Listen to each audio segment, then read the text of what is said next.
This episode is brought to you in partnership by Clay Cooley Automotive, family-owned, family-operated automotive company serving the local DFW Metroplex for over 22 years. Clay, thank you for all you're doing to make intersections possible.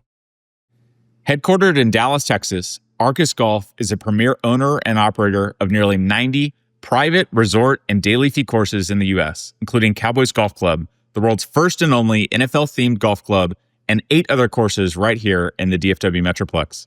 Arcus is an innovative industry leader providing unrivaled lifestyle amenities that complement exceptional golf offerings. To learn more, visit arcusgolf.com, and thank you to the Arcus team for all that you do to make intersections happen.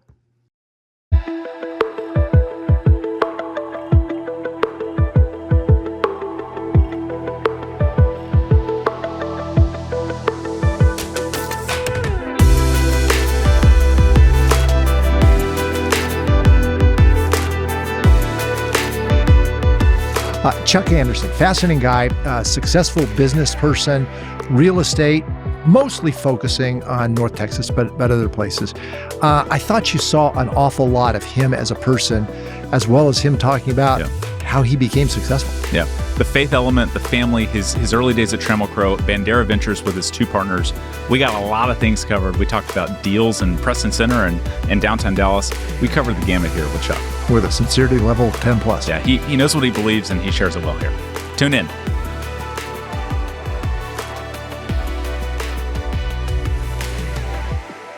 Welcome to Intersections, where we take a multi-generational look at the critical issues facing America. Tom, introduce our guest. Chuck Anderson, great guy. And on top of that, phenomenal career in real estate with Trammell Crow initially, then went off with 2 other partners, founded Bandera, which was going to be a fun conversation. Yeah. So we'll get at it.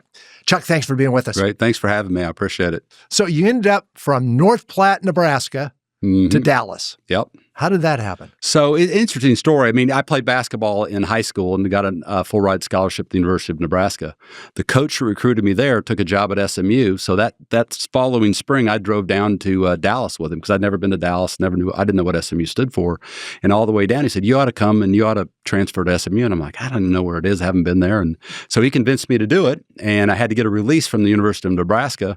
And they wouldn't give me a release because I already signed my scholarship for the next year. And so my dad had to call the coach and say, look, we're going to get the release or he's going to start talking about what he saw that happened down there, both with the football program and the basketball program. And hold it. 5 minutes later. So what happened? Yeah, so what'd you see? I want to know what happened. Let's just put it this way. You know, we would all get tickets to the football games every year, and some very generous alumni would buy the tickets from us for a little bit more than face value. So, and I guess they decided they didn't want that out. So a natural to SMU. Exactly. It was perfect. Perfect for SMU. Look, I tell people we invented NIL at SMU. I mean, we just dusted off the old playbook and we're back at it. You're a pioneer. Yeah, absolutely. I've got it all early. But, for me, coming to Dallas was the biggest life change I'd ever have, right? From a small town in Nebraska.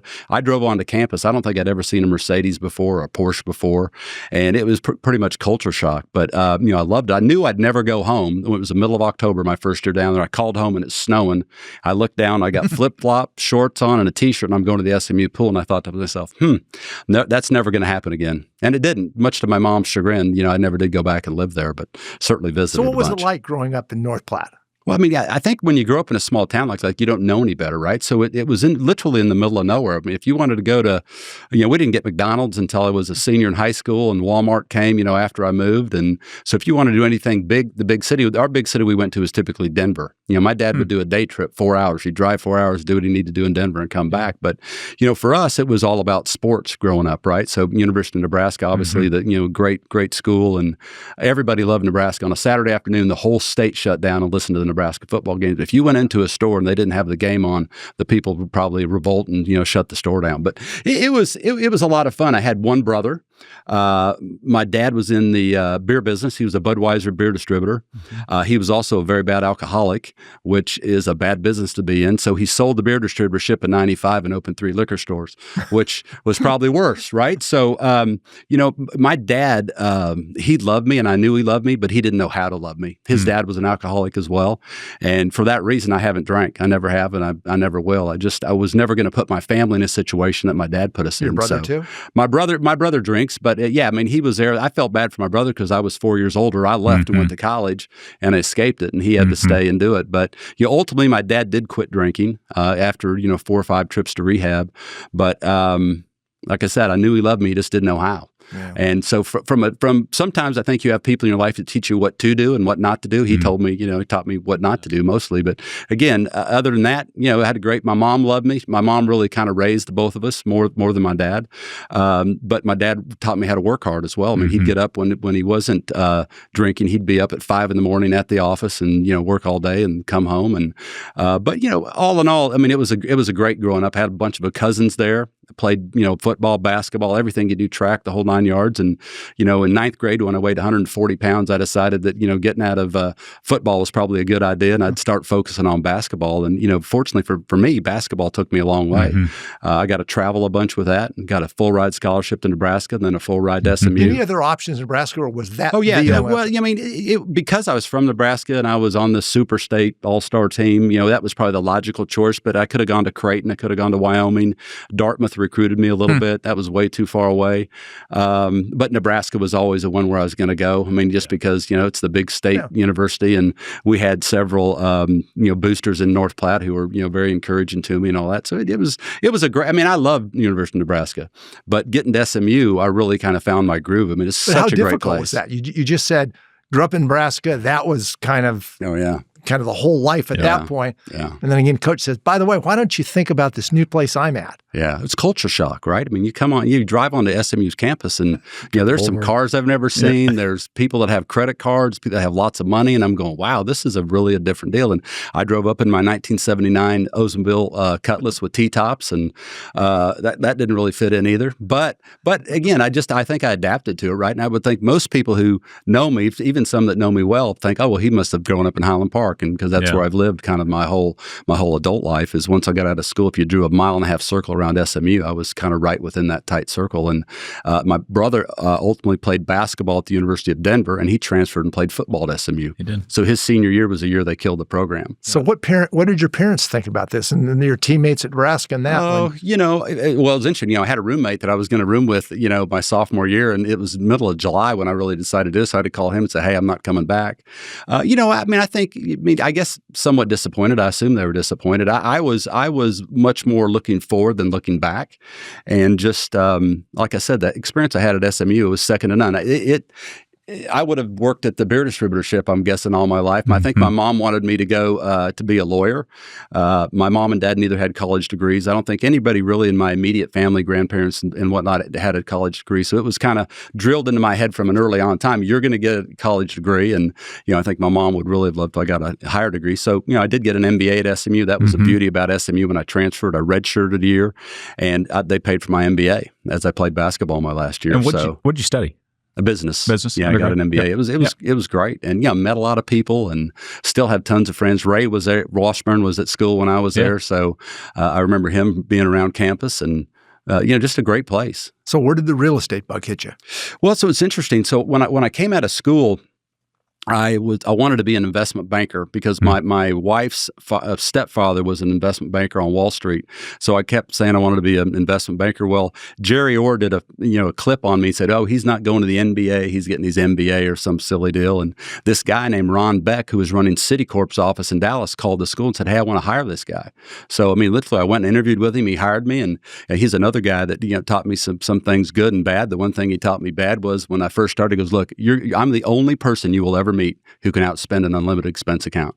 And after about a year of doing that, they decided they didn't want us around anymore. So, and at the same time, all my buddies were working in commercial real estate. It looked to me that they were working less hard and making a lot more money. So I said, well, I need to go get a piece of this. And then I went to work for Bill and Sherry Criswell at Criswell Development Company, who built Fountain Place. Yep. And then a year later, 186 people when I started. 1 year later, in August of 86, there were 26 of us left. The market crashed. Yep. And I took a job with Crow, which I had a job offer from Crow out of school before I took the Criswell job. So the third time was a charm, and stayed there 16 years and, had an awesome career. I loved it. I still love the Crow company. And went into commercial brokerage initially with Crow? Well, initially what I was a financial analyst. So I was on the finance side. Jim Hendricks hired me along with Barry Henry and Harlan Crow. And I did finance for a while. And one of my buddies, who's now now my business partner for 40 years prior, Blackwell, came to me early on. He said, look, you've got to get on the leasing side because revenue's where it's all at. You're just going to be a bean counter if you stay on the finance side. So you need to come lease space. So I leased space and just had great opportunities throughout. So I did that. Then I ran downtown. Then I ran the North Dallas office. And I ran the Central U.S. And when I finished up, I was running the development company for the western half of the U.S. What were the projects that really stood out to you during that time? What were you excited about then? Oh, for us, I started in the office group with Harlan, and Harlan has a really unique ability to create things. He's got such a great vision. So I was there when Trammell Crow Center went up, for Chase Tower that went up, San Jacinto Tower, all the stuff we did in Los Colinas. I think at one point we had 6 million square feet in downtown Dallas, which was amazing. So it was fun watching that go up. And then really, the leasing side was, it's how hard you're going to work, right? I tell young guys all the time, there's 3 things to be successful in our business: hard work, good interpersonal skills, and a brain. And the only one that's optional is the brain. If you work really hard and people like you, you're going to figure out a way to do well in business. And obviously, if you have the brain, it just exacerbates it, and you can make a lot more money and be more successful. But I think what the Crow Company really taught me was, just hard work. You got to really go work hard. I used to love, we'd go to parties and Harlan would be there, and there's 2 or 3 of us be talking to each other. He'd walk up and say, "Are you guys leasing space to each other? Go lease space." So it's like, in other words, don't talk to the guys you work with. Go talk to somebody that can make me some money, and which I always appreciated. He was always very, straightforward and told you exactly what he thought. But I loved working at the Crow Company. It was a huge opportunity for me. I made more money there than I ever thought I'd ever make. We took the company public in '97, which was just a phenomenal opportunity. And again, like I said, I wake up one day and I made a whole bunch of money, and I was like, wow, I never in my wildest dreams thought I could do something like that. And I think only in a place like Dallas can you do that. Dallas, I think, is one of the few communities throughout the country where you don't have to be from here to be successful here, and you don't have to go to SMU or Texas or TCU. We've talked about that before. It is a place where if you go and you work hard, you have high integrity and great character, then you can do sky's the limit. Yeah. Look at Kyle. He started his company, and he barely got out of school, and it was really impressive. What he did. He came to me looking for a job, which I meet with between 100 and 200 young guys every year, and he was one of those guys. And we got to talking, and we tried to help him get a job. And finally, he just said, "I'll create my own job," and he did a great job with a company that ultimately probably wasn't as successful as he hoped it would be. Yeah. But I think he got his real estate MBA by work. Yep. Yeah, I think unique is a word that is often overused. Yeah. But what you're talking about, Chuck, I think is right. Dallas really is maybe the only place where you can kind of walk in regardless of what you look like, where you come from. Sometimes I say I'm the poster child because I was elected mayor and I had only lived in Dallas for 3 years. And that I can guarantee you, interacting with Bloomberg, et cetera, that happens no other place. During that time at Trammell Crow, it's a fascinating organization because the leadership changed during that period of time in some significant ways. The company itself changed. It had gone from that period that you talked about, in that 85, 86, with a lot of senior partners who had been ensconced. They left at that time. Then it kind of became a new leadership and then really evolved into almost more a corporate environment and going public. Talk about the change of culture during that period of time. And was that one of the things that led you to kind of start looking at, maybe I want to do this on my own? Not really. Look, when I first got there, it was led by some unbelievable personalities, right? Really big personalities. Harlan Crow, Barry Henry, this guy named Woodhouse up in Minnesota. There's a whole bunch of these guys all over the country. And when they left, all of a sudden, the guys like me who were in the trenches were left with all the problems. So we'd walk into a meeting and we'd get the heck beat out of us because somebody else defaulted on a loan. I'm just the guy in here trying to help you figure it out and get it fixed up. So from that perspective, it was phenomenal learning experience. And then we did move into much more corporate operation because look, we couldn't develop. There were probably 5 or 6 years where we didn't develop a building. And so we had to be a service. And by that, you're really talking the early days, it was really the partners that were putting their equity or at least their name on the paper, so to speak. That went away, and all of a sudden you had to be much more of the developer with outside financing. Yeah, well, that and we were a management company, right? Because we didn't have the ability to go raise money because we had defaulted on a bunch of loans, and very rarely did we get a building built. But when we did, it was pretty successful. So that was the exciting part for me is I came to Trammell Crow Company to be a real estate developer and acquirer of real estate. And for the first, probably 4 or 5 years, we were just, cleaning out stalls and fixing problems that other people had created, and then we got it and created a big management company. But then, as you said, we turned into much more of a corporate structure, and that's when we decided to take the company public in '97. And that was an amazing time. I've got a picture of Mr. Crow and Harlan and a whole group of partners. We were all standing in front of the New York Stock Exchange the day we went public, and it was really a fun time. And again, got lifelong relationships. I mean, I love Harlan Crow. Harlan Crow taught me a lot of things, and has always been a great friend of mine. I mean, he's one of those guys where if I had a real problem, I'd call him, and I know he'd help me. And there's only, there's probably a handful of guys that I know that are like that, but he's certainly one of them. So I have a huge amount of respect for him and the company he's built and what he's done with Crow Holdings. A lot of real estate companies have gone through that kind of scenario that you outlined. Not many of them actually survived. Why did Trammell Crow survive from this kind of partner-centric, put the name on the line, we'll raise the money that way, we'll finance 110% of the project and then distribute 10% to the partners, that sort of thing. That evolution of being in trouble, maybe not being around, but then actually emerging to be one of the largest players in the nation. Yeah. I mean, I think really what it was, you had really, really smart guys trying to figure this stuff out. And as we transitioned from a partnership to more of a corporation, I think we had tons of Harvard MBAs, right? I can't tell you the number of Harvard MBAs and Stanford MBAs and Chicago and Penn and everybody, but really, really smart guys. And SMU MBA. And SMU MBA, right? So, and I had my partner Prior Blackwell, who was a Texas Tech undergrad, right? And he was the youngest partner ever at the Trammell Crow Company. Wow. So again, it just tells you the entrepreneurial spirit that we had at Crow, right? If you work your tail off and you're really good, you're going to have success whether you've got a Harvard degree or whether you have a Texas Tech undergrad degree. And Prior proved that time and time again. So it was just been a fun ride. Did that entrepreneurialism come from Trammell and it just stayed there? I think so. Because again, look, I remember, forget the title of the book, the 10 most, greatest places to work in America. Trammell Crow Company was one of them, because you had guys that could go out, and if you're in your early 20s and you work really hard, in 3 or 4 years you become a partner, all of a sudden on paper you're a multimillionaire. Now what happened in '86 when it crashed, I mean, all of a sudden you went from thinking you're worth $100 million to owing $50 million with the recourse debt. So certainly during that time frame, what that really taught us is not to sign recourse debt. Exactly. and we never have. I mean, it's just something that's kind of a blood oath we took. No matter how good we thought the deal was, they weren't going to sign recourse debt. And I think that served us pretty well, on a go-forward basis. So 97, 98 are influential in your life for a lot of reasons. Trammell Crow goes public, and I think you actually walk into the Cooper Clinic to get a full body scan. Talk us through that day at the Cooper Clinic and ultimately the cancer diagnosis that followed. So it was crazy. I mean, we took the company public in November. Like I said, I made more money than I ever thought possible.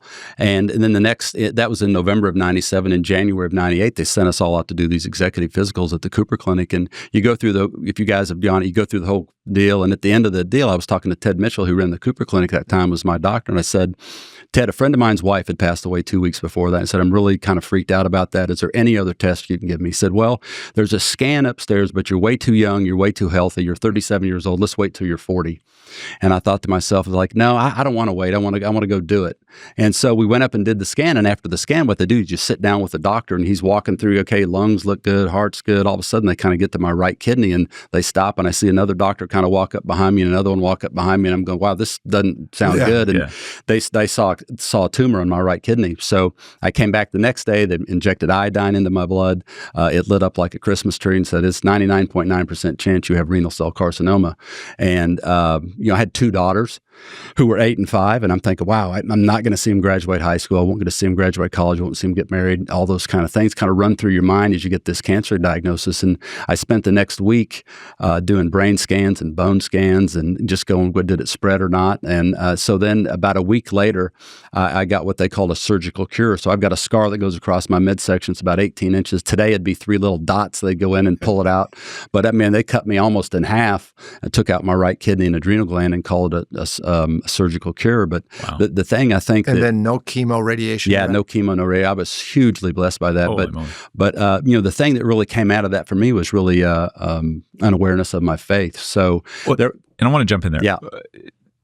prior to the diagnosis, what would you say you believed in a certain sense? Like, what were you about outside of working at Trammell Crow? Yeah, I mean, well, look, I mean, I went to church every Sunday. I taught Sunday school from 8 and 5-year-old. I mean, I thought he was a really good person, a really good man. And so interesting. And when I was at home after the hospital, I was in the hospital 10 days. I think I came home for a couple of weeks. Skip Bryan, who was the pastor at Park Cities Pres, came to my house and he said, Chuck, if you died today, what would you tell him to let you to get into heaven? And I said, Skip, I'm a really good guy. I'm a good person. I don't drink. I don't smoke. I love my wife. I don't cheat on her. And then I'm sure he talked to me about it, but I don't remember anything. So I had 5 friends of mine, all really guys who are kind of iconic in the real estate business. Mark Gibson, Jody Thornton, Mike Lafitte, Scott Dennis, my business partner, Tom Leitzer, invited me to a Bible study that they had invited me to 5 years before that. But I said, no, I go to church. I don't need a Bible study. So I go to this Bible study. A guy named John Mazel's leading the Bible study. He's founded East West Ministries. And so these guys kind of walk me through the gospel, which is simply put, it's, Romans 3:23 says, for all have sinned and fall short of the glory of God. Everybody's a sinner. Romans 6:23 says, the wages of sin is death, or eternal separation from God, or hell is what we deserve. But Romans 5:8 says, but God demonstrates his love for us in this, while we were still sinners, Christ died for us. Mm-hmm. And then Romans 10:9 says that if you confess with your mouth Jesus is Lord and believe in your heart that God raised him from the dead, you will be saved. And what I'd like to say is there's a period there, because there is a period in the Bible. There's not a comma that says, and be a good guy and go to church and all these things, right? So Ephesians 2:8-9 was kind of what hammered it home for me. It said, you have been saved by grace through faith, and it's not from yourselves, it's a gift of God, not by works, so that no man can boast. And I will tell you, at that time, which is probably sometime February of 98, the scales fell off my eyes like I've never experienced in my lifetime. So I actually was going to quit my job. I was going to go work for East West Ministries, and I go out to John Mazel and I say, John, I got a great idea. I'm going to quit my job. I'm going to come work with you. And he laughed at me. He said, Chuck, that may be the stupidest thing I've ever heard. He said, you have got a platform in Dallas that I can't talk to half the people you talk to. You need to, use your platform for the gospel. And as I was doing that, my dad would call my wife and go, look, you got to tell Chuck to quit talking about Jesus at work. They're going to fire him. And so I was like, okay, well, if they fire me, they fire me. I didn't really care. But, that was a life changer for me, an eternal life change for me. And it was, I tell people all the time, it's the best thing. Cancer's the best thing that ever happened to me. And I wouldn't wish it on anybody unless that's what it takes to open their eyes to the truth of who Jesus is. So it's been great. So what I do now is I meet with between 100 and 200 young kids every year. They come and they want to talk about business, and I give them contacts, and I send them to 5 or you went through the drill, right? Oh, yeah. So send them to different people, have them talk to them, and so then what kind of vehicle is this? It's just, I don't know. It's what it's like. It's like the babies that get dropped off at the fire department. I have no idea how they get there. I mean, now it's a steady stream of people. Well, Kyle sent me a kid the other day. Yeah. Somebody, kind of one-off type of it's a one-off kind of deal. And then I'll go do Bible studies and tell people. But, we have a great conversation about business. And at the end, I say, okay, did you get everything you needed from me? Any other questions? No. We go, great. I have 2 questions for you. So where are you spiritually? And they give me an answer. And then it's like, okay, well, you die and go to heaven. What do you tell them that means? Same thing Skip asked me. And so we go through this, and I can walk them through the gospel and say, look, it's Jesus plus nothing equals everything.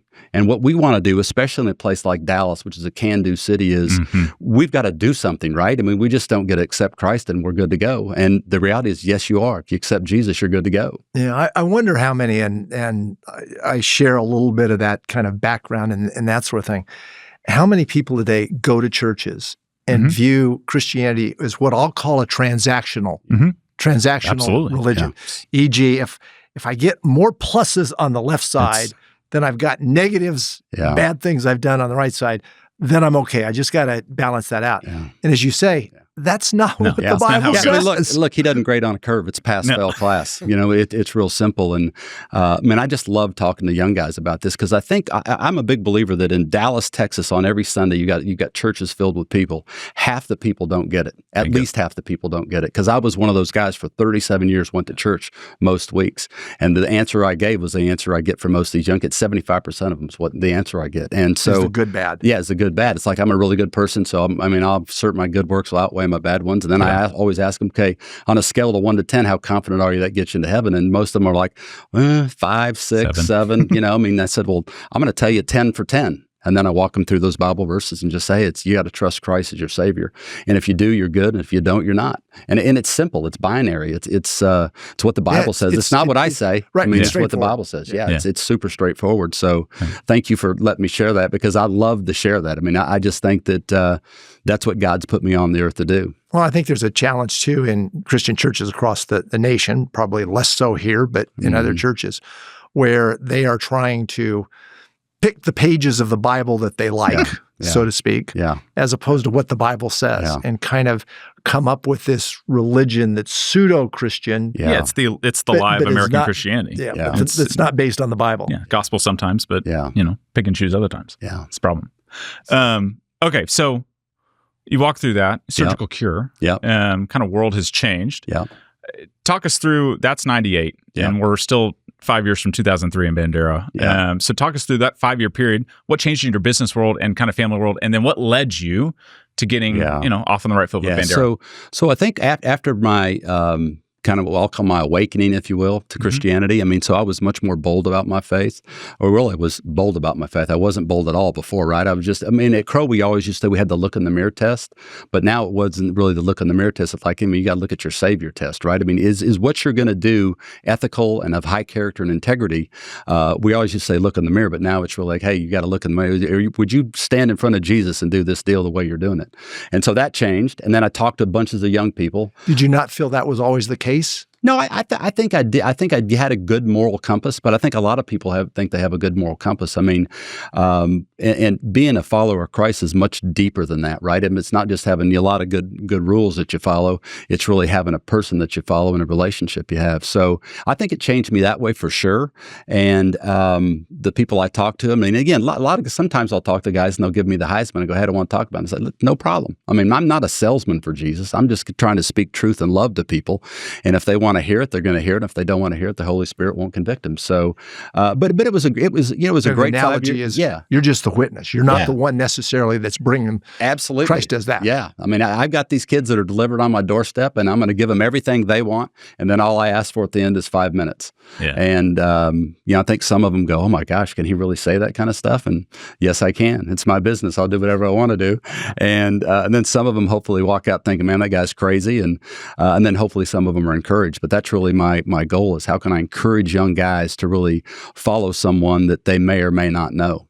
So is that what led you then, following on Kyle's questions, is, okay, clearly successful career at Trammell Crow. Yeah. One of the largest, best respected real estate firms in the country. Opened a lot of doors for you. I mean, you could do a lot of things just based on that kind of that time. card that you've got. No question. But then to say, okay, how did you then get to the point of two others are going to say, we're going to be off on our own, and now we're responsible for the payroll? Yeah, it was a hard decision, but it was an easy decision. And most of it, I mean, my last 5 years at Crow, I flew 6 million miles on American Airlines. And so 4 or 5 days a week, I'd wake up and go, wait a minute, am I in Portland or San Francisco today? I'm supposed to be in one of those two cities. I can't remember where I'm at. And my daughters were, I think, 14 and 11 at the time. And I decided, and I talked to Pryor, and we just decided, hey, it's time for us to get off airplanes and spend more time with our family. And then Tom was the only smart one in the group. Tom waited till after he got his bonus in January. We resigned in August. So we always give Tom the moniker of the smartest guy. And so he waited and got his bonus. He joined us, and that's when we really started, was May of 23. And our whole goal was we wanted to be developers and acquirers of real estate. What we had gotten to at Crow, because we had been promoted so much, we were managing people who were managing people doing what we really loved to do. And the only deals we worked on were the ones that were so messed up and everybody was so mad, we'd have to go in and they'd have to beat the big guy, right? So we'd take the beating and move on. But it's just been an absolute blast. And, we started in a little 1,000 square foot space in Preston Center and Preston Commons. And in fact, we actually first started with Dawn Moore at Allegiance Title, gave us 2 offices in one of her title companies. And what happened inevitably is Pryor and I end up in each other's office every day because, as you know, at the Crow Company, we don't have offices. They never did. Now, I think they do today, which much to my chagrin, because I think it's a great way to communicate with young people. In our office we're in now, we have young guys, and we're right out in the open. If someone wants to walk up and and interrupt me or, have a conversation, we have the conversation. I think that was the beauty of it. Mr. Crow used to be surrounded by 3 secretaries. So Elsa, most importantly, right, you had to be quick enough to get by them to get to him, it was really hard to do. But we kind of carried over that, thought process with the Crow Company into Bandera. Hey, we want to be creators. We want to do really good stuff. And we partnered with Harlan on a few deals early on. And, I think when you first leave, you think, gosh, was it the Crow Company that made us successful or was it us that made us successful? And I think the reality is certainly a combination of the both. Like being at Crow allowed me to create relationships with people to do things that I otherwise wouldn't have been able to do. And so, I think one of the first deals we did, we bought 2 office buildings in Los Colinas for $27. And nothing that we did 3 or 4 years later, we sold them for $120 a foot. Just the market kind of moved in the right direction. I think that was probably divine guidance. It certainly wasn't something we were really smart about thinking it was going to happen. And we built 10 Whataburgers early on. We were owning the real estate and leasing them back to guys. So we did all kinds of crazy stuff. We bought a bunch of little buildings in Preston Center, which have been super profitable for us. We put some banks in there and we had a lot of fun. We've done the largest build-a-suit ever in DFW, 1.6 million square foot building for M&M Mars that we competed against Hillwood and Crow and all these big guys. And so, how did you win it? Well, I mean, going against those guys. Well, I think the broker on the deal, I believe, was. I think it was Dan Cook.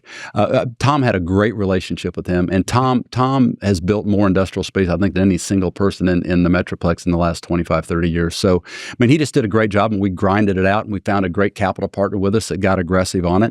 And fortunately for us, after we got it built, interest rates moved in the right direction for us, so we were able to sell it and make a bunch of money. Now, we'd have made a lot more money, really double, in fact, if we'd have held it onto ourselves, but we didn't want to take that big a risk. But, that's a fun deal. Ross Tower downtown was a fun deal, kind of getting that done, building the Energy Transfer and Trevor Reese Jones headquarters in Preston Center. That was such a fun deal. We started that deal and we were quoting rents that people said, you're insane, you'll never get them. And we basically had the building fully leased within about 4 months after we started construction. Amazing. And we've been fortunate along the way. We've had great business partners, great capital partners, great banking partners. And, the great thing about our partnership, and I think people don't really understand what a partnership is not a piece of paper, right? Yep. And I think most young guys say, we're going to create a partnership and we've got this piece of paper. And what I tell them is that if I ever have to pull my partnership agreement out, it's over. We're done. I mean, we've always sat down and solved whatever problem by the 3 of us sitting down. And we have a rule that we only do a deal if all 3 of us agree. It's got to be unanimous. And if one guy wants to do it and the other 2 don't, or vice versa, that's their job to convince the guy to do it or the other 2 not to do it. And and then that's worked out really well. And I think it's saved us a couple times where one guy was just like, look, I don't have a good feeling about that. We're not good with it. We can't do that. And the other guys were mad for a little while. And then, okay, we're going to go along because that's the deal, right? So, I mean, when I go out of town, they have my checkbook. They go out of town, I have their checkbook, and I'm confident that they would take a bullet for me and I would for them. And we've been through a lot of life with each other. Prior son passed away in 2008, which was horrible. He didn't come to the office for a year, but we didn't go, oh, well, he's not in the office this year, so he only gets 10% of the deal. It's like, hey, we're a third, and a third. We're shoulder to shoulder, all the way through this thing. And buried parents, and it's siblings. I mean, it's I don't know if we're better friends or better partners. And it's been a huge blessing, those guys in my life. Maybe indistinguishable. Yeah. And we have a similar worldview too, right? So how did the 3 of you come together? So all 3 of you are at Trammell Crow. Yeah. Successful careers, senior positions, that sort of thing. The company's just gone public, not too far removed from that. How did the 3 of you kind of initiate the conversations, both to say, I want to go out on my own, but I want it to be the 3 of us. Yeah. As opposed to 4 or 2. Yeah. So Tom and I went to graduate school together, even though he's 8 years older than me. We went to graduate school, 7 or 8 years older than me. We went to graduate school at SMU. Okay. And so I've known Tom since 1984. I met Pryor when I was interviewing in 1986. And we just became fast friends, the 3 of us. Tom was working in the industrial side, and Pryor and I were working for Harlan. Tom was working for Mark Myers. And it was really we just hit it off early on, and we did things together with our families all the time. And then when it was really Pryor and I decided to leave first. we called Tom and said, "Hey, Tom, we're going to leave." And he goes, "What are you doing? You can't leave. I mean, we're in this together." And so we got to talking, and I think it took us a while to convince him because, and again, like I said, he was smart. He waited till March to get his bonus before he left. And we started the company in May. But I mean, I think it was I think we were pretty certain when we left that Tom would come with us as well. Tom is an unbelievable real estate developer, especially on the industrial side. He's actually building a gigantic data center now for us down in Lancaster, and Skybox part of that one? Yeah, Skybox. Yeah, we actually started Skybox with Rob Morris in 2014, and those guys wanted to go do a bunch of stuff around the country. We'd been on airplanes plenty. We didn't want to do airplanes anymore, so when they come back to Dallas, they typically partner with us, and they have on this big deal down in Lancaster. Yeah. Let's talk about some of the deals. Sure, let's do it. Where do you want to start? Ross Tower. Okay. Again, big, 1.3 million square feet, plus or minus. Yeah. So 3 guys, 3 partners. Yeah. Not bringing the equity of a project like that. Yep. Yeah. So how do 3 guys, great background, pull together a deal like that, given the hundreds of millions of dollars of financing that come, as well as the contacts, as well as all the issues that come with it, leasing, managing, et cetera, those sorts of things?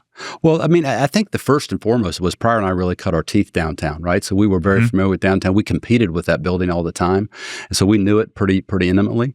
And fortunately for us, the market was a little bit unsettled at that point in time when we bought it. So we were able to get it tied up. We had it tied up for several months, and we had to run around town and try to find equity. So we raised equity from a bunch of families here. So how much equity, how much debt? Yeah, that's a good question. I wish you hadn't asked me that.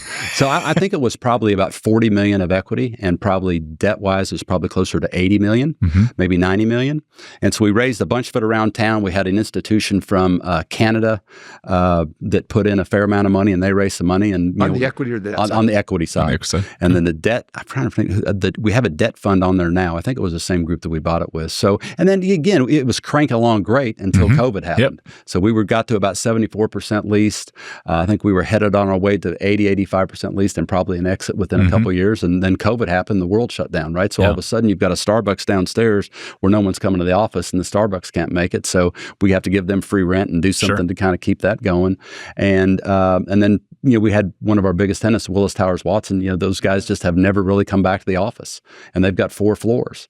So, I mean, it's really hard right now. Downtown's really tough. I mean, I really hope that the city can figure out a way to keep AT&T. I think that's will be a big nail in the coffin of downtown if we can't keep AT&T.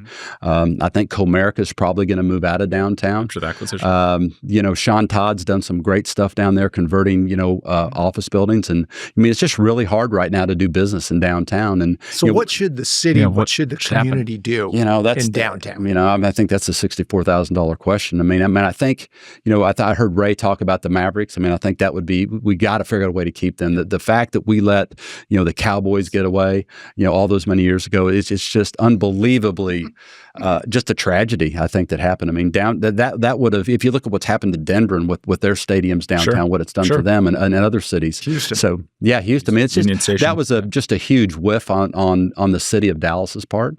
So I hope we don't do the same thing with the Mavericks. I hope we figure out a way to keep them downtown, and that'll create a base and entertainment district. But I think the leadership during COVID was not great. I think the leadership we have in place now is really good. So hopefully we can figure out a way. Hopefully it's not too late to keep AT&T, and hopefully it's not too late to get the Mavericks to stay downtown.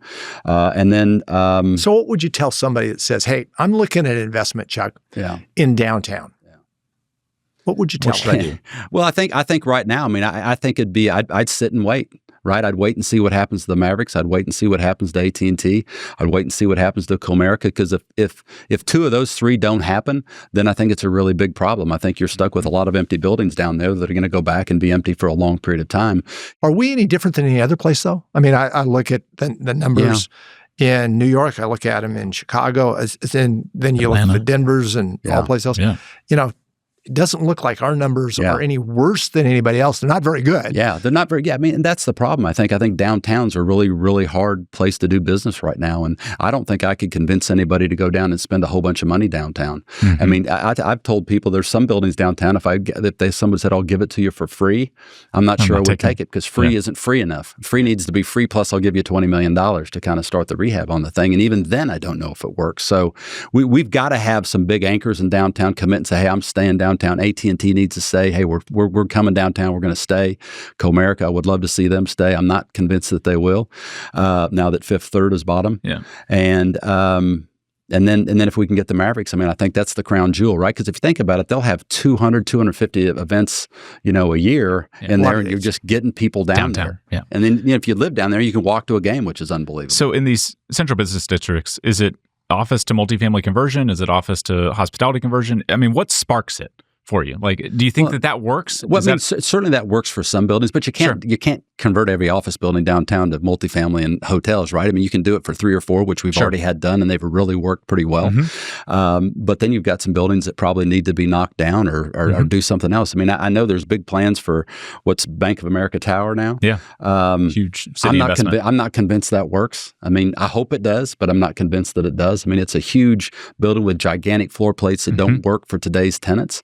And putting multifamily in there, I think is going to be problematic. But I mean, Mike Avalon, who I think's chasing that thing down. I mean, he's smart. He's figured out some really hard stuff before. So I'm cheering him on, but I'm not sure I would go shoulder to shoulder with him, trying to get that thing done. Yeah, I think the two things that help us a little bit, maybe a lot.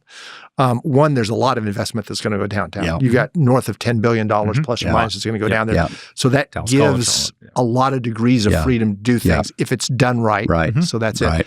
And then second, I think the other piece that helps is we're in a region that is, I argue, has really become the center of the U.S. economy. Completely and agree. you don't have any great cities across the world, much less the nation, that don't have a good core downtown. So I hope people understand that and push hard to make sure that we've got that revitalized core of both the uptown and downtown coming together. Yeah, man, like you, I think it's imperative. And I do believe that, if I'm a young guy or a young girl and I want a job, this is the only place in America I'd want to be for the next 15 or 20 years. I mean, it's got nothing but huge opportunities going forward. Yeah.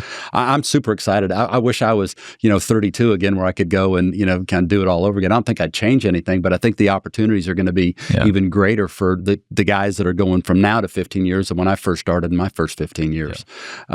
We did a great job of overbuilding the market several different times, and that's what happens when you give developers money they're going to build. And I think some of that's been contained. I think there's a lot of worry now with the data centers that's going to get overbuilt. But on that point just a moment ago, Chuck, do you think we've insulated ourselves in the sense that a lot of that kind of overbuilding was a lot of free money? Oh yeah. Now you start doing a project, cost money. The equity has got to be much more substantial than it used to be. As I kiddingly said, but I don't think it was. It wasn't much of a kid. Yeah.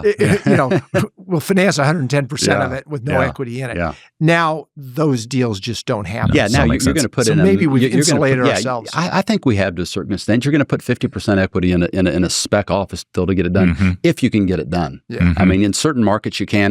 Preston Center, you probably can. The Knox area, you can get done. Uptown, you can probably get it done. Probably in Legacy, you can get it done. But you couldn't go do a spec deal in Richardson and get it done unless it was fully leased. Or along Central Expressway, you couldn't do it because the rents just don't support it. So, the one thing I've really do you think this bifurcation though of kind of it seems like here, but other places too, AA plus is doing really well. Yeah. Those high rents that you'd think. Be a sensitive. They seem to be doing real well. But you get to A minus and below, they're the ones that seems like they're taking in a lot of air. 100%. It's the have and have nots, right? So the haves, Knox Henderson area, the new deal in Preston Center, these rents are going to be between $80 and $90 a foot triple net, right? But you can go to Richardson and do a deal for $20 full service. Yeah. So 15 years ago, 25 used to be high. Oh, yeah. I mean, it's insane. If you would have taken my, 30-year-old self and said, hey, we're going to do deals at $90 triple net. We didn't even do triple net deals. And the market's changed in the last, 10 years. If you'd have told me we're going to do 4 or 5X what we used to do, it's like, there's no way. That can't happen. But it's happened. And talk us through the deal you did at 8343 and 8333 in Preston Center, kind of during COVID, how all that came together too. Because I think it's a good representation of where rents were and where they've gone. Yeah, that was a scary deal. So we put these deals under contract. COVID happens. We ended up closing in April of 20. We got a slight discount. I don't know if it's big enough. We'll know when we sell them. But to Kyle's point, the rents have gone crazy. When we bought the buildings, we were doing deals in the say $25 a foot triple net range.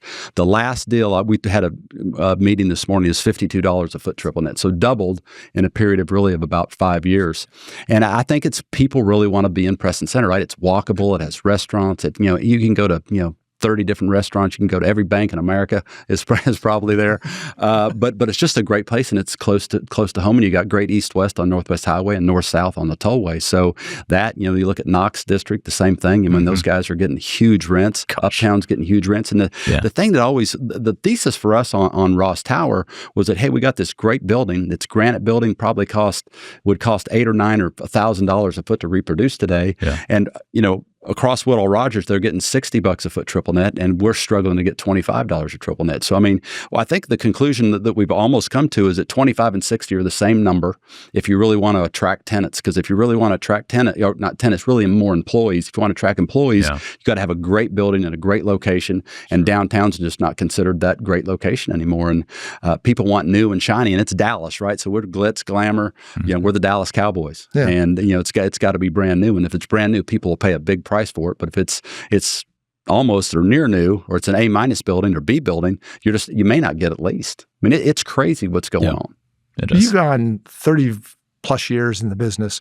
You just machine gunned a lot of different deals. Yeah. Which ones in all of those years do you look back and maybe take special pride or satisfaction in that says, hey, we really did something special there, or we kind of pulled off something that nobody else did? Any deals stand out in your mind? I think there was a couple of them. One would be the M&M Mars deal, the big build-to-suit, because we were competing against the Goliath, right? Trammell Crow company, Pro company, Hillwood. It was the little guy won.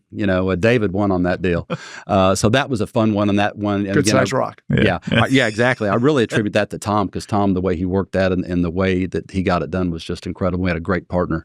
And then the other one is really the office building we did in Preston Center. That was a deal we did with Trevor Reese-Jones, Bill Vanderstratton, and his team, chief partners, and we brought them the deal, and they said, "Well, okay, we'll do the land with you." And then we got excited about what we're developing. Then they were saying, "Well, maybe we'll do the building with you." And then they got more excited, so maybe we'll just move in there. Yeah. And so it just turned out to be a phenomenal deal. It was a deal literally when we started building, when we started quoting rents to some of the more seasoned brokers in town. They would go, "You guys have lost your mind. You will never in a million years get." I think it was $35 a foot triple net what we pro forma. And what year was this? That was 2016. Okay. Right around there. Okay. And, rents at the time were probably $30 gross. So, on a net to net basis, we were trying to get 35. Market was probably 18 or 20. Mm-hmm. And when Trevor stepped up and signed the lease, and then Kelsey Warren came along and they wanted to buy a piece of the building, and ultimately we let them do it. But it was just a great deal. And like I said, we were fully leased, and, we had the yield on cost on that deal was, almost 11%, which is unheard of in the real estate business. Today, you'd build that deal and you'd be lucky if you got an 8% yield on cost. But it was just perfect. Alignment was perfect, right? And everybody said, well, Preston Center's a small tenant market. You're never going to get a big tenant in there. And the reason there's no real big tenants here is because there's never been that much space available. Right. And I think this new deal that Ramrock is developing, right where the target is, I think they'll land a couple big deals, and I think the rents will be north of $80 a foot. And I believe in the next 3 years, that building, if it has available space in 3 years from now, they'll eclipse $100 a square foot triple net. But to really hit those home runs, don't you have to have kind of a change in all the ownership around Preston Center? It's a pretty antiquated ownership. Yeah. Oh, it's all broken out. Very diverse, broken, whatever word you want to use. What happens if that gets fixed? Well, then I think the sky's the limit, right? So you've got that garage in the center of Preston Center that for the last 40 years, everybody said, we're going to get that thing developed. And I think I had lots of briefings on that. Yeah, my understanding is that there's like 37 owners around that deal. They all have a say, and it all has to be unanimous. Yep. So I'm convinced the only day where we're going to get something built there is when the garage falls down and hurts somebody or smashes a bunch of cars. Then maybe we'll get it rebuilt. It's just hard. It's hard to bring a consensus to people. You don't have any dynamite in the back of your... No, I don't. No, I don't. But Preston Center's been a fun little market for us. We own several small little buildings in there. We'll buy, and every time we buy a building, we seem to be top of market. We're paying the most, and people are going, "What are you doing?" And then we turn around and we lease it for a big number, and then the next one comes up, we buy it and pay more than anybody else, and we get another rent that's really big. So, I think to your point, having the diverse ownership, if you have it more. If you'll take the stance of, hey, we paid this for it, we've got to get this kind of rent, and just ignore really almost what the market says, ultimately you're going to get it because we've built a really nice product and more so better than some of the older stuff that's been there. So I want to do one thing. Sure. You've been around this world 30, 40 years. Mm-hmm. You've obviously seen market ups, downs, changes, et cetera. COVID obviously being probably the last biggest one. Yeah. The market's way different than it was 10 years ago, even to all the deals you just mentioned. What's your advice to the younger professional entering the real estate game now at a interest rate kind of market that's 6% plus, not the free money we were giving away right after GFC? Yeah. What's your advice to that person who's entering in and saying, "Hey, where are these deals? We can't seem to get anything to move." Yeah. Well, keep just to put this in perspective, that was somebody that said 6% was astronomical. I know. I hear you. I don't think that's the entire career when you would say 6% was astronomical. Well, let's put it this way. My first mortgage with the $150,000 house in University Park was 12 3/4. The interesting thing is my rent, my mortgage payment he knew where I was double that my kids was when they bought a house that cost 4 times as much, right? So I mean, it was free money. So I think that's a misnomer. I mean, we used to underwrite deals. We had to underwrite, debt's going to be at 8, 9, 10%, and if they didn't underwrite that, well, we didn't build it. And so I think the advice I'd give these young guys is get in, work, guys and girls, jump in, work really hard, create good interpersonal skills. And again, most of these guys that are getting our business are really sharp young guys. And if they work hard, they're going to be successful. And I think you have to take it the extra mile, right? I mean, it was always like I had this young kid met with me just the other day, and he was saying, "What should I do?" I said, "Well, do you cold call?" And he said, "What do you mean by cold call?" And I said, "You get out of your office, get in your car, drive to a building, go up to the top floor and knock on every door and see if somebody will let you in and talk to you." That's cold calling. Cold calling is not sending a bunch of emails out and calling a bunch of people, because it's easy to delete an email and it's easy not to answer the phone. But when you're standing in front of the person, it's really hard for them to say, "Get the heck out of my office," because you're standing right there. So, I mean, it's a lost art. And that's why when we are partners with HPI now, we own 40% of HPI Dallas, started by my brother in Austin. We opened the office 10 years ago here. We wanted to train our own leasing guys, and that's what we had at Crow, right? Because the deal at Crow was Harlan being there and go, "Look, your job is to make me a whole bunch of money, and after you make me a whole bunch of money, then I'm going to let you make some money." But in order to do that, you got to hold rents, you got to be firm, you got to do things that people aren't prepared to do. And if you think about it, most brokerage companies, their only job is to convince me, the building owner, to do something I shouldn't do to make it easier for them to make a commission, right? So, and that's why you got to really asset manage these things like crazy. You got to raise guys up, and for them to know that, hey, if you do a bad deal, your track to being a partner at Crow was dead. So if you want to partner within 3 or 4 years at Crow, you'd probably done something that made somebody mad, or you hadn't been as forthright, or held the rents like you should have, or not given free rent, and all those kind of things that were out there. And you just had to figure out a way to get a deal done above market. And if you did that, then you got an opportunity to participate. And that's really what we try to do with our younger guys, is instill in them. It's like, guys, our job is to make money with the building. It's not to the commissions are great. We'll make money off the commissions, but the real money is made when you have building ownership. And if you want to own buildings with us one day, you're going to figure out a way to make these deals really work by holding the rents up, not giving free rent, lower TI, all the things that are easy to do. It's easy for them to give my money away, but when it's my money, I don't want them to give my money away. And that's why when they bring something to me, I'll say, "Look, guys, we're not going to do it." And they go, "Wait a minute, it's just another month of free rent." I said, "Do you know how much that month of free rent is worth? It's worth $30,000. If you cap that at a 10 cap, that's $300,000. And if you cap it at a 5 cap, it's worth $600,000. So no, we're not going to do that. That's why. And I just think it's an education process. Do you think, and maybe you go back to think of Chuck Anderson kind of walking into Trammell Crow and kind of starting these deals. Are the folks that you're bringing in now different, either in terms of work ethic, in terms of the way they're looking at career, in terms of the way they look at you as senior partners versus the way you looked, Harlan, Barry, and those folks? Yeah, I mean, look, when I walked in Trammell Crow, I was in awe. Right? I mean, man, there's Harlan Crow. He's Trammell Crow's son. Then you see Trammell Crow and you get to meet him, and you see Barry Henry and Jim Hendricks and all these guys that you kind of looked up to, and like, these guys were legends. So I don't know how they look at us other than we're old guys. And the thing that bothers me now is every meeting I sit in, I'm usually the oldest guy in the room. Thank you for being older than me today. I appreciate that. I think what I see in the young guys, there are some that are unbelievably driven. Most of them are not. I would say on a whole, that's where I always get back to the hard work, good interpersonal skills, and a brain. Generational difference? Yeah, I think there's a generational difference. I mean, the hard work, I think think about it. If you go to college, you go to school for 15 hours if you go to every class. You maybe study 5 hours a week, so that's 20 hours, right? So when we were starting out at Crow, we worked from 7 to 7 Monday through Friday and 7 to 12 on Saturdays. That was just what we did. And I guarantee in our office on a Saturday, there's nobody there.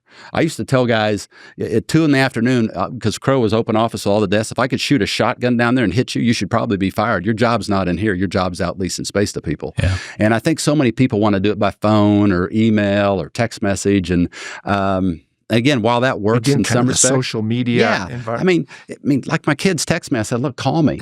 I mean, I want you to talk to me. I mean, and I think we've lost a generation on they don't know how to talk to people. They don't know how to go meet with people. They don't know how to act around people. And there are guys that get it, and the people that get it, the guys and girls that get it, are going to do really, really well because the competition wants to be at Katy Trail Ice House at 3:30 on a Friday, where they're in the office at 5 o'clock on a Friday. Yeah. So how do you differentiate yourself? Go work hard, and everybody's and I say, look, I can't tell you if you're going to work hard or not. Only you can decide if you're going to work hard or not, but that is going to make you successful. Okay. You went through a number of the deals that you remember, the good deals. Yeah. Okay. Now, think back on some of the bad deals and talk to us about those. Darn it, I hope you wouldn't have asked. Both in terms of the bad deals, but also how did that change the way that you did later on in your career? Deals. Yeah. So I will tell you, and one of the bad deals, and I've always used this as an example, is we invested in a golf magazine. Right. So I tell people I have an $83,000 golf shirt in my closet, and I keep it there to look at, to think of, invest in stuff that you know about, not in stuff you don't know about. Magazine building.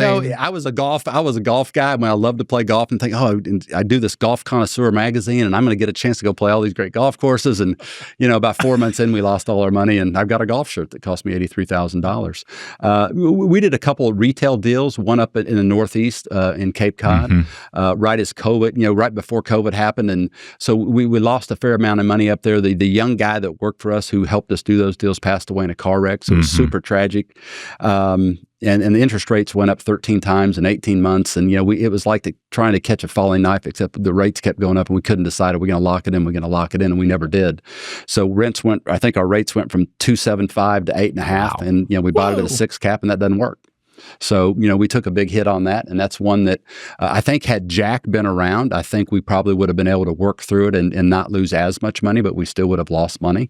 Ross Tower. I mean, I'm scared about that deal, right? I mean, if downtown doesn't turn around, we extended our debt once, and we've got another probably a little over a year left. So for you and the partners, how much is at stake with that? If it goes bad, does that hurt?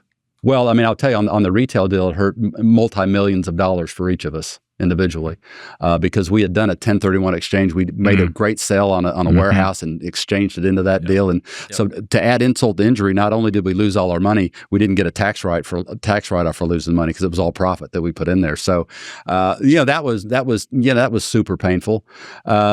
But, I think Don Williams said this best when we went through the first big crisis when I was there in the 80s. He said, look, we behaved our way into this. We have to behave our way out of this. And so I think what we tried to do as we're going through these deals is to behave in a way that would be honorable, that would be God-honoring. And so in one of the retail deals, I'm big on non-recourse, right, for a reason. So we had a non-recourse note. Well, we paid extra money to the bank that we didn't have to pay. Why? Because I didn't want to see the CEO of that bank walking down the street and me run to the other side of the street. I want to hold my head up and go, look, we're going to do the right thing even though we don't have to do the right thing. And I don't think a lot of people would do that, but I think we were convicted early on that we're going to do the right thing, which, I guess it leads you to believe a little bit. Maybe we should have done recourse loans. We might have got more debt, but, just doing the right thing, I think, is what you got to do, especially when we're in a situation where there are really hard deals that come up, and they will. And we haven't had a lot of them. We've been very fortunate. We've made a ton of money on a lot of deals. We've lost money on, I don't know, probably 4 deals, 3 or 4 deals total in the last, 23 years for Bandera. And I've got great partners, and we've made a lot of money, we've lost a little money, and it kind of goes up and down. I tell people all the time, if I'd taken my money I got at Crow from the public offering, put it in stocks and bonds, I probably would be about the same, maybe even a little bit worse off. But I've had so much fun. The ride's been such an incredible ride with 2 guys that I love and a family that we've had the ability to do some really great things. And, I've got 5 grandkids now, and hopefully I get a chance to instill in them, the work ethic and the honorable and the character integrity that hopefully that I've had and Pryor's had and Tom's had. One more question here. Yeah. Asked Jody this question when he was in this room.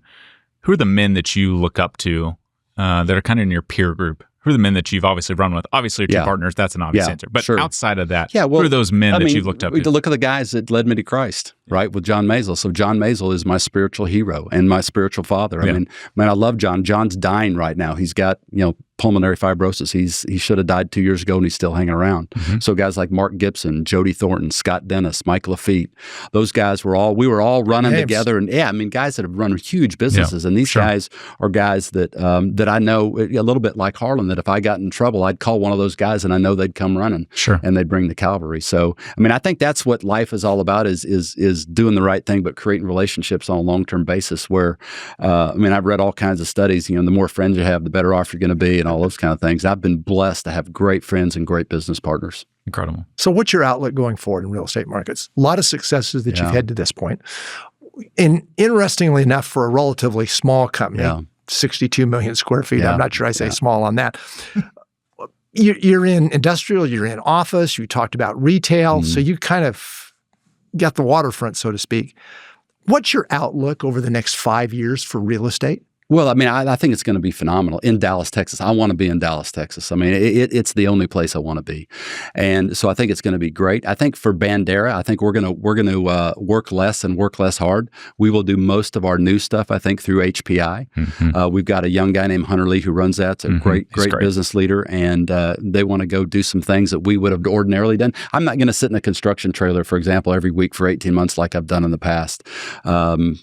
So, I think the real estate market overall is going to be phenomenal. If it were me, I'd want to go do it again. I'm still going to be involved. I'm not going to go golf every day. I tried that for a couple months. I love golf, but I don't love it enough to do it all the time. And like I said, I got great partners, and these guys, we'll work together. And again, we travel a bunch in summertime. We're really not around that much, so we can't really be as active as we were. But I think we can be active in helping Hunter and his guys really grow that HPI business, both from an industrial standpoint and a office standpoint, probably not retail, but office and industrial, and some more data center stuff. I think we may do that. And then we've got an office in Fort Worth, led by Colt McCoy now. So he's an unbelievable relationship guy and loves Jesus and just a really hard worker. And he's created a great team over there. Now all I got to do is make money, right? So we got a great team. Now we got to get on the field and play a game.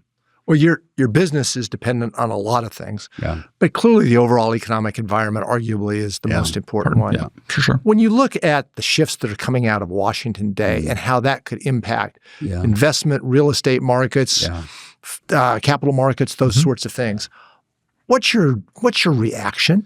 I think the biggest issue is really kind of from a capital market standpoint. People get scared when bad things happen, right? Or there's uncertainty with tariffs and things like that. So, but I think if I'm sitting in Dallas, Texas, I think that's the best spot I'm going to be in. And I think for the next 5 years, I think it's going to roll no matter what happens on the national economy. It may tamper our growth, but I think overall people want to be here. I'm on the board of a publicly traded company called Highwoods Properties, and we focus on the Southeast United States, through Texas. And it's amazing to us seeing these people kind of migrate to the Southeast into Texas and, Tennessee and Florida and those kind of states. So, again, I think it's a great outlook. Like I said, if I was young, I'd jump on this. I'd jump in my car from Nebraska, drive to Dallas right now, and I'd do it all over again because, like I said, the next 15 years are going to be better than the first 15 years I think that I had here, and they were great. I learned a bunch. Going through the hard times is probably the best learning experience I've ever been through. And when we were at Crow and everything was crashing around, and we had bankruptcy counsel on retainer, and it was like, gosh, are we going to make it or not? And I was young and dumb and naive. I didn't know any better. I'm just going to go work really hard and see if we can make something happen. And fortunately, we came out on the other side. You got some scars on your back. What could go wrong? Getting into some sort of, foreign conflict, I think could really go wrong. I think that would really affect the capital markets. If we can't get debt and equity, I think that we can't do anything, right? So you're kind of stymied. And I think the thing about, the debt right now, we're waiting for interest rates to go again. I think there's so much equity capital sitting on the sidelines right now. They are waiting for some good news. So one thing we do know that the guys that raise the funds on the equity side, they're not giving the money back. They're going to spend the money, right? But they've got to find a catalyst that says, okay, what's the catalyst going to be to make us, is it interest rates going down? Is it job growth going to happen? What's going to happen to make us go spend the money? And when it comes, it's going to come at a tidal wave, and a lot of it's going to come to Dallas, Texas. That's great. That's great. Cool. So what's left for you? Wow. I don't know. What do you, is there anything that you still, clearly have been very successful. You've talked about the friendships, all of those elements, kind of the non-financial, non-professional. What is it that you still want to accomplish? Yeah. For me, I mean, it's really just about relationships, right? I meet with these young kids. That's where I get all my energy. I mean, I'm 25 to 30% of my time now, and probably going up is spending with young guys and young guys and girls, trying to tell them about the real estate business, create, opportunities for them to meet other people, and then I get to share the gospel with them. So, I mean, for me, it's gospel centric, and the way I get to do that is through business. So I get to give them what they want, and then I get to do what I love and want to do, and hopefully make an impact on the younger generation. And like I said, I got great partners, I got great friends, and I'm going to work less and work less hard, but I don't think I'll ever retire. I mean, I don't think my wife would let me to begin with, but I love doing stuff like this. I mean, seeing you guys and seeing him thrive has been a really edifying for me. I mean, I knew him when he was, just this punk kid coming out of SMU trying to find a job, and he couldn't find one. And that was yesterday? Pretty close. Well, yeah. But then he created an opportunity really out of nothing. Yeah. And I don't think he knew really what he was doing for the first 2 or 3 years, right? And all of a sudden he learned, and he got his MBA. Still does it. Exactly. Good guy. Yeah. Enormously successful. Yeah. Talked about the importance of faith. You need to spend more time with him. Chuck, thanks for being with us. Thank you guys very much for having me. I appreciate it. Good to see you guys.